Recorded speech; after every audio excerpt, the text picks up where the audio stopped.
Now, some of God's children are still battling and falling into lust, but at least we know how crucial it is to conquer this thing through God's strength. We know how detrimental it is to be giving away our life force, our seed. We have learned so much about ourselves and the treasures that God provides in your path of celibacy. We've come a long way. I personally, I always indulged in easy sex and the websites and even lowering my standards and cheap dopamine hits. We've come a long way from Tinder. A lot of my crowd here is older. So if you don't know what Tinder is, it's basically the modern way of how people are connecting in this world, dating apps, where everyone uploads their best photos of themselves. And most of the time they're edited. They take photos and then they take those photos into a third party app and edit them. And the crazy technology makes this stuff look real. And, everyone on Tinder is acting like they're just some righteous person, but it's all a game. It's all selfish desires. A lot of the women are looking for, I don't know, arm candy, and the men are looking for sex. And the men are looking for the best they can get.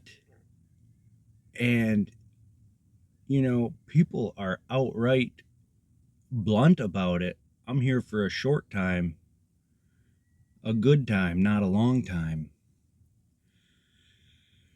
This world is getting crazy. You are ahead of the curve. But man, we've come a long way. Who here has been catfished on Tinder? You can admit it. We're beyond that, right? Man, this one time, I'm swiping, I'm like, ooh, super like. I'm going to spend a super like on this one here. They match with me. I'm like, well, okay, yeah, cool. We'll play it cool. We'll try not to let our imagination shine through this small talk before we meet. And we'll just try to keep our act together with one thing in mind, right?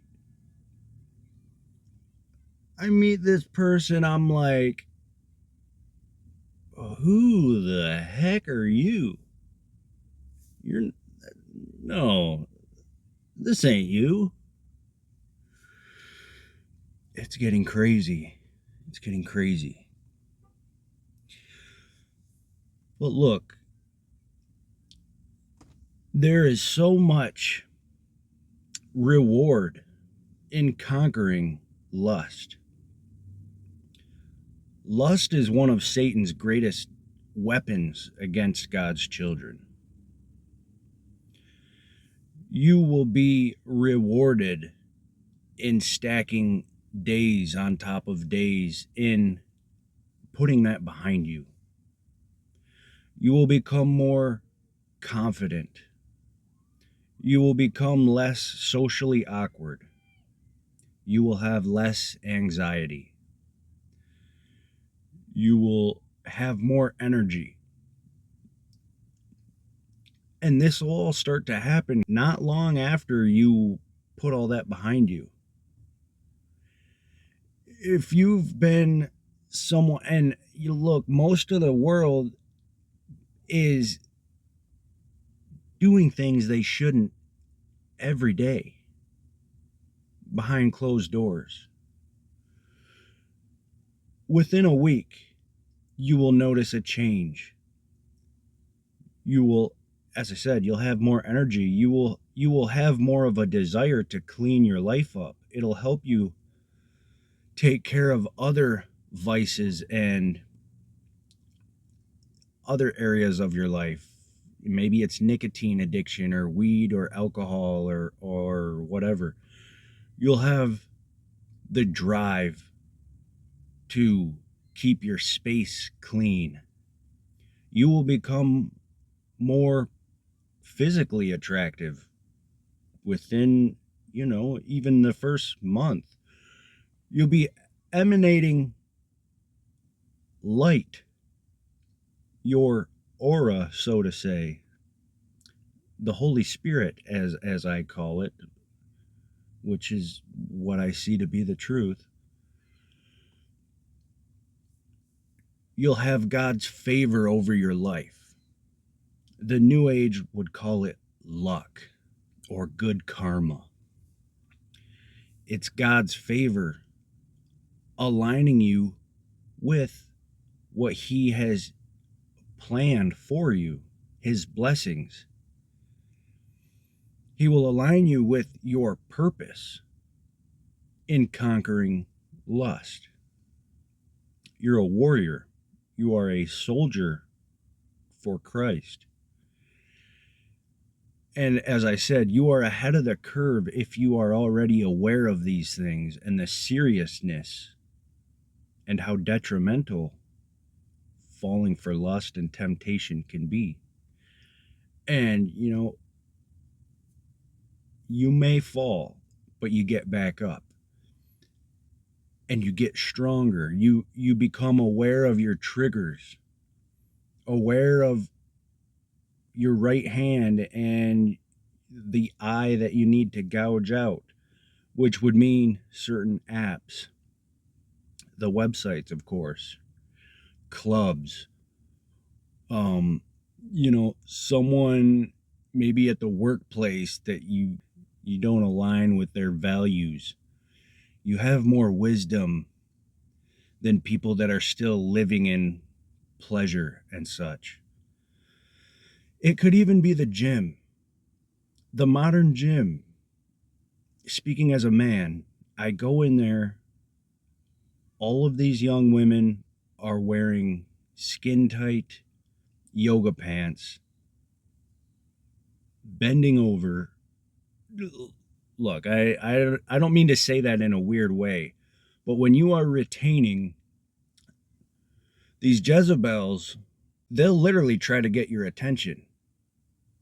A man who's becoming more stoic and masculine and not falling for his old ways, they see it as a game, like, oh, this one's playing hard to get. The gym and modern gym culture can also be a stumbling block. Now, you're going to want to be fit and healthy and create a good physique. That's fine. But what I'm saying is, don't let gym culture become an idol. Detect in yourself when you might be going to the gym just to look in the mirror and to see if others are looking at you, trying to get attention, trying to spark up a relationship or something, fantasizing and hoping for something that you shouldn't. The path of celibacy is a path of healing and rewiring your brain and cultivating what God has gifted you with, your unique personality and your light and your confidence and boldness. In pursuing this, you will become your best self and you will surprise yourself often. Your words will flow effortlessly, but you can also go deep when the situation calls for it. You'll be better at articulating your thoughts. You'll be less nervous around people in general, but the opposite sex. You are a walking light. Like, you are awake and you have the ability to influence and impact the world around you. And when you are in a state of perpetual sin, it's like you step back from who you're capable of becoming, and you play small, and you kind of become a shell of yourself, and you kind of put your purpose on hold. Speaking of purpose, retaining and being celibate will align you with your purpose. You will be, it will increase your connection and your love for God, and He brings the great ideas and the creative ways that you can elevate the consciousness of this world. Celibacy will align you with a project. I've been speaking about this often, and I've been leaving out the important variable, which is lust, conquering lust. It's a huge variable in all of this. It's a huge part of the equation.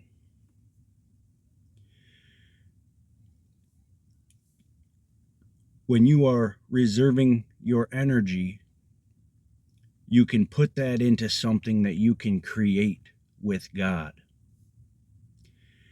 A long-term project, an assignment that He can bless you through, that He can bless others through, which will give your life more meaning and purpose and fulfillment. Eventually, after consistency and in seeking the Lord, He will open doors through that in a way where you can live a life that you want. The Lord wants to bless you and to provide for you, and He doesn't want for you to have to live in poverty your whole life. He also doesn't want you to make anything an idol, to not place anything above Him. So celibacy, for one, we're called to be celibate until marriage. Some people are dead set on not seeking out marriage. They feel that that's not for them. They feel like God has other plans. I don't know what to say about all that for myself, but I'm very thankful in what the Lord has done for me and through me and what we have started together. And I just wanted to speak on this topic because I know that a lot of God's children are fighting this battle, as we should. We have to wear the full armor of God. But it's exciting because there's so many so-called benefits of retaining and being someone in this world that isn't indulging in self-pleasure in the form of lust. And like, we can catch ourselves out when our mind starts wandering in a direction that it shouldn't. You will be rewarded greatly in many, like, physical ways, but spiritual ways as well, and in ways that your life will come together prophetically, to where you are rising into all of the great things that God has for you.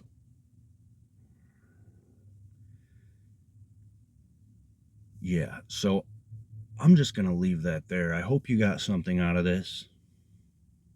I feel like it was a great talk. Yeah. Anyways, it's a beautiful day. Stay tuned and God bless.